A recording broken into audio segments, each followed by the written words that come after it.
గుర్తుపెట్టుకొని రాసి పెట్టుకొని అందరికంటే ముందు పార్లమెంట్ ఎన్నికల తర్వాత అందరికంటే ముందు ఒక 20-30 మంది ఎమ్మెల్యేలు తీసుకొని ఫస్ట్ మనిషి జంపు కొట్టేటోడు ఎవడయా బీజేపీల కంటే ఇదే రేవంత్ రెడ్డి గారు. మీరు యాద పెట్టుకోండి.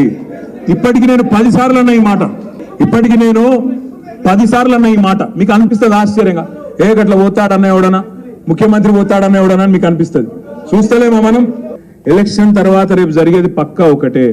ఇలా కేంద్రంలో కాంగ్రెస్ పార్టీకి 40 సీట్ల కంటే ఎక్కువ వచ్చే పరిస్థితి లేదు. నేనంటలేనిది, మమతా బెనర్జీ అంటుంది.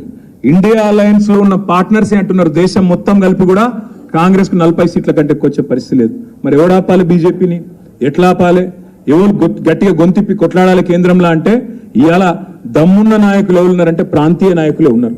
ఒక మమతా బెనర్జీ, ఒక కేసీఆర్, ఒక కేజ్రీవాల్, ఒక స్టాలిన్, ఇట్లాంటి నాయకులు ఉన్నారు తప్ప రాహుల్ గాంధీ గారితో ఊదు కాలది, పీరి లేవది, కాంగ్రెస్ పార్టీతో ఏమి కూడా కాదు. అందుకే నేను అనేది, మీరు కాంగ్రెస్ కు మైనారిటీ సోదరులు పొరపాటున ఒక్క ఓటేసినా అది లాభం అయ్యేది మళ్ళా బీజేపీకి అయితే తప్ప ఇంకోలకు కానే కాదు.